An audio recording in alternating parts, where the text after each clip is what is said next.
तो दोस्तों आज तारीख है 10 अक्टूबर और कल एक बहुत ही दुखद खबर हमें सुनने को मिली जब हमें पता चला कि श्री रतन टाटा जी अब इस दुनिया में नहीं रहे। मेरे ख्याल से भारतीय उद्योग के लिए, चाहे वो कमर्शियल हो या पैसेंजर हो, बहुत ही बड़ी क्षति है और इसे भरना मेरे को तो नामुमकिन ही है। तो 91 ट्रक्स की पूरी टीम की तरफ से, पूरी फैमिली की तरफ से श्री रतन टाटा जी को बहुत ही भावभीनी श्रद्धांजलि। आइए अब शुरू करते हैं ये वीडियो। तो मेरे साथ आज खड़ा है टाटा के घर से आने वाला 1916, जी हाँ 6 चक्का ये गाड़ी, बहुत ही लाजवाब है।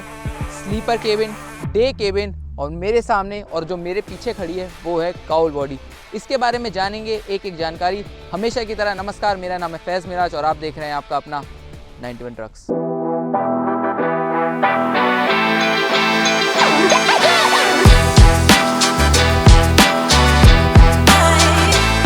तो क्योंकि ये काउल बॉडी है तो आपको ये बिल्कुल खाली खाली नज़र आएगी। काउल का मतलब ही होता है कि जो भी ड्राइवर होता है, जो भी फ्लीट ओनर होता है, अपने अनुसार इस ट्रक का केबिन और इस ट्रक की लोड बॉडी बनाए। तो सबसे पहले अगर इसके मैं फ्रंट प्रोफाइल पर नज़र मारता हूँ तो फ्रंट प्रोफाइल में कुछ ज़्यादा बदलाव हमें देखने को मिलता नहीं है काउल बॉडी में। यहाँ पर आपको 2 बम्पर नज़र आएंगे। एक आपको थोड़ा नीचे वाला ज़्यादा सॉलिड नज़र आएगा और ऊपर वाला भी सॉलिड है, लेकिन नीचे वाला ज़्यादा सॉलिड मुझे लगा। यहाँ पर आपको एक हेडलैम्प का प्रावधान दिया गया है और BS4 में अक्सर होता था कि यहाँ पे फाइबर वाले ग्रिल आते थे, लेकिन BS6 में अब आते हैं काफ़ी जो मेटल के ग्रिल आते हैं। पीछे की तरफ आपको रेडिएटर दिख जाएगा, तो रेडिएटर आपको हमेशा दिखेगा। यहाँ पे आपको टाटा का नाम, यहाँ पे उसकी शानदार सी बैजिंग नज़र आएगी। और अक्सर क्या होता है, काउल बॉडी चलती है लंबे रास्तों पर, लंबी दूरी के लिए, तो यहाँ पर भी आपको हेडलैम्प का प्रावधान दिया गया है। 1916 की बैजिंग यहाँ पे आपको, जैसे मैंने बोला, नज़र आएगी। यहाँ आपको इंडिकेटर नज़र आएगा। इसके अलावा ज़्यादा कुछ है नहीं। अगर आप नीचे थोड़ा ध्यान से नज़र मारेंगे तो नीचे टो हुक भी दे रखा है, इनकेस आपका ट्रक खराब हो जाए तो आप उसे उठा के ले जा सकते हैं। और अगर इसकी मैं साइड प्रोफाइल पे आऊँ तो इसके साइड में हमें दिखते हैं इसके टायर 295 90 R20 के टायर इसमें नज़र आएंगे। 3 व्हील बेस के साथ ये गाड़ी आती है। अब 3 व्हील बेस हैं तो जाहिर सी बात है 3 अलग अलग डेक लेंथ के ऑप्शंस आपको इसमें मिलेंगे, 20 फीट, 24 फीट और सबसे बड़ा 33 फीट। अब इसके अगर मैं व्हील बेस की बात करूं तो 4255 mm, 4855 mm और 6800 mm के व्हील बेस आपको दिखते हैं। ग्राउंड क्लियरेंस भी इसकी काफ़ी तगड़ी है। आगे की तरफ आपको इसमें पट्टा कमानी नजर आएगी। Semi elliptical leaf spring suspension आपको नज़र आता है। अब अगर मैं अपने कैमरा पर्सन से रिक्वेस्ट करूंगा तो ये पूरा एक ना जंगल टाइप एरिया है, तो पीछे आप देख सकते हैं मैं ज़्यादा जा नहीं सकता, तो मैं आपको यहीं से इसकी सारी जानकारियाँ दे दूंगा। एक खास चीज़ जिस पर मेरी नज़र गई, आपने देखा होगा अक्सर अलग अलग कंपनियों की बैटरीज नज़र आती है, लेकिन अब एक खास बात है कि टाटा अपनी खुद की इन हाउस बैटरीज भी बना रहा है। टाटा बैटरीज आपको यहाँ पे नज़र आएगी। 12 वोल्ट की आपको इसमें एक बैटरी नज़र आएगी। तो बैटरी की बात कर दी है, इसके बराबर में लगता है इंजन, तो इंजन की बात भी कर लेते हैं। तो 3300 सीसी का इसमें इंजन आपको देखने को मिलता है, जो निकालता है 160 bhp की पावर, 475 Nm का टॉर्क। और सबसे लाजवाब जो इसकी बात है वो ये है कि काफ़ी मजबूत, काफ़ी शानदार गाड़ी ये बनके उभरी है। अब मेरे बराबर में आप देख रहे होंगे कि एक डीजल टैंक है और उस तरफ एक और डीजल टैंक है। ये ऑप्शन आपको सिर्फ 33 फीट में ही मिलेगा।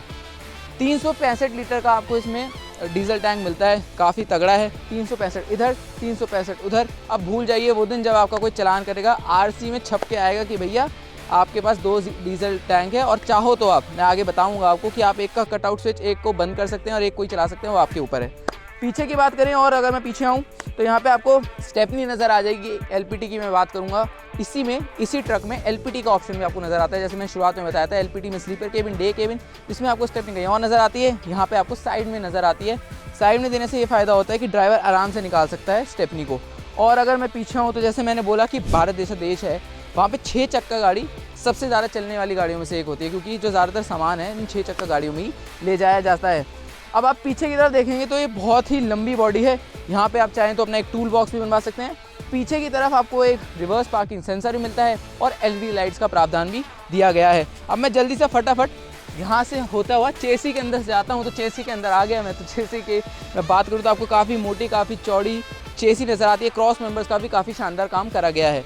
यहाँ पे आपको प्रोपेलर शाफ्ट देखने को मिलता है विद यूनिवर्सल जॉइंट्स और काफ़ी बोल्टेड चेसी आजकल वैसे भी हमें पता है कि देखने को मिलती है।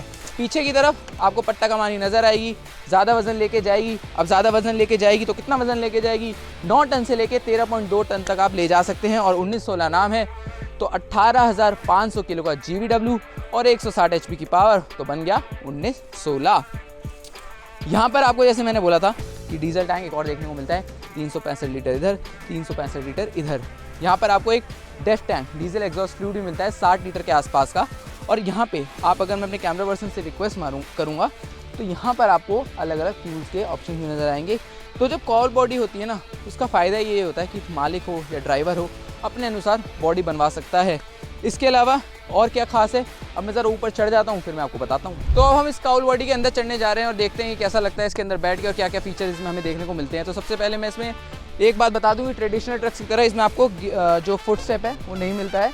तो आप ये मत सोचिए कि इसमें यही फुट स्टेप आता है, ये तो खाली बनाया गया है, अपने अनुसार आप बनवाइएगा। ग्राम हैंडल भी नहीं दिए गए, तो चढ़ के आपको मैं दिखाता हूँ। तो ये एक कदम रखा और मैं चढ़ गया। खैर हम तो जिम जाते हैं तो हमारे लिए तो चढ़ना आसान है, लेकिन जिनके हाथों में थोड़ी जान नहीं है उनको दिक्कत आ सकती है। तो फटाफट अगर इसलिए मैं अंदर की बात करूं तो अंदर आपको 6 स्पीड का गियर बॉक्स देखने को मिलता है। G750 का गियर बक्सा इसमें आपको मिलता है। इसमें भी चाबी नहीं लगी हुई है, तो मैं आपको MIDs का दिखा नहीं सकता, इंस्ट्रूमेंट क्लस्टर दिखा नहीं सकता। तो जैसा यहाँ पे आपको दिख ही रहा होगा कि यहाँ पे आपको अलग अलग स्विच नजर आएंगे, चाहे वो हज़ार्ड का स्विच हो। यहाँ पे आपको लाइट और हैवी, लाइट जब आप कोई सामान लेके नहीं जा रहे होंगे तो लाइट चलाइए, जब आप सामान लेकर जा रहे होंगे आपको ज़्यादा ताकत चाहिए तो हैवी दबाइए। और यहाँ पर आपको कुछ रमी स्विच भी दिए गए हैं। अब जैसे मैंने आपको पहले बताया था कि इसमें 2 डीजल के टैंक हमें देखने को मिलते हैं। अगर आप एक डीजल का टैंक नहीं चलाना चाहते या जब चलाना चाहते हैं तो उसकी वजह से मतलब उसके लिए भी आप एक स्विच बना सकते हैं। यहाँ पे आपको हैंड ब्रेक नज़र आएगा और यहाँ पे आपको पेंडेंट टाइप का अगर मैं बात करूँ तो आपको इसमें ब्रेक देखने को मिलता है। काफ़ी बढ़िया लगता है, ख़ास तौर पे ये काउल बॉडी में। 2 स्पोक का स्टीयरिंग व्हील, काफ़ी बड़ा काफ़ी चौड़ा सा स्टीयरिंग व्हील इसमें हमें देखने को मिलता है। इसके अलावा जो आपको रेगुलर जो मैं आपको बताता हूँ कि ओडोमीटर आपको दिख जाएगा। यहाँ पे आपको अपना फ्यूल आपको कितना बचा है, आपकी RPM। इसके अलावा गियर शिफ्ट एडवाइज़र कि कौन से गियर पे आपको कब कितनी गाड़ी उठानी है, कि अगर आप मान लीजिए ज़रूरत है गाड़ी को कि सेकंड गियर पे उठाएं और आप फर्स्ट गियर पे चल रहे हैं तो आपको बेहतर माइलेज देता है। इसके अलावा और ज़्यादा कुछ है नहीं बताने को। यहाँ पे जब आप अपनी बॉडी बनवाएंगे या जब आप अपना केबिन बनवाएंगे तो अलग अलग आप शीशे अपने आप से ORVM या IRVM अपने अनुसार बना सकते हैं। अब अगर मैं इसकी सीट्स की बात करूं तो सीट्स इसमें 4 वे एडजस्टेबल सीट्स होती है। अब ये खाली खाका है तो इसकी मदद से आप सीट को आगे कर सकते हैं और अगर आपका चाहें तो सीट को पीछे भी कर सकते हैं। तो आपके अनुसार ये आप सब चीज़ें कर सकते हैं। वहीं अगर मैं इसके राइट और लेफ़्ट की बात करूं तो आपको इसमें राइट में जो आपको हेडलैम्प अनुसार अपने आप को कितने एडजस्ट करना है, कि आप हेडलैम्प ज़्यादा ऊंचा करना चाहते हैं, नीचा करना चाहते हैं, उसका भी आपको बटन दिया गया है। या मैं रादर कहूँ तो आपको एक स्टिक सी दी गई है। यहाँ पे आपको वाइपर के कंट्रोल्स नज़र आएंगे और इस काउल बॉडी में मिलता है आपको क्रूज़ कंट्रोल जैसा फीचर, है ना, कमाल का फीचर। इसके अलावा यहाँ पे आपको AC नहीं मिलता। मेरे को लगता है AC दे देनी चाहिए, अब बहुत मॉडर्न ज़माना आ चुका है और ड्राइवरों के लिए भी थोड़ा सोचना चाहिए। तो भारत सरकार ने जो कंपलसरी तो करा हुआ है, तो सिर्फ ब्लोअर का ऑप्शन आपको इसमें देखने को मिलता है। इसके अलावा इस ट्रक में आपको टाटा की फ्लीट एज टेक्नोलॉजी भी मिलती है जो काफ़ी शानदार, काफ़ी बढ़िया है। और इसमें एक और ख़ास बात आती है कि आपका फ्यूल कितना बचा है वो भी आपको पता चल सकता है। और सर्विस भी, अब तो खैर सर्विस सेंसर की बदौलत होती है, तो उसमें भी आपको काफ़ी बढ़िया सी मदद मिलती है। और कुछ ज़्यादा है नहीं इस ट्रक के बारे में बताने में। जैसे मैं एक और बार दोहरा देता हूँ कि इसमें आपको स्लीपर केबिन, डे केबिन और काउल बॉडी का ऑप्शन मिलता है। मुझे तो ये ट्रक बहुत पसंद आया है, खास तौर पे 6 चक्का ट्रक जो 33 फीट लंबा है। अलग अलग मामलों में आप इसको इस्तेमाल कर सकते हैं।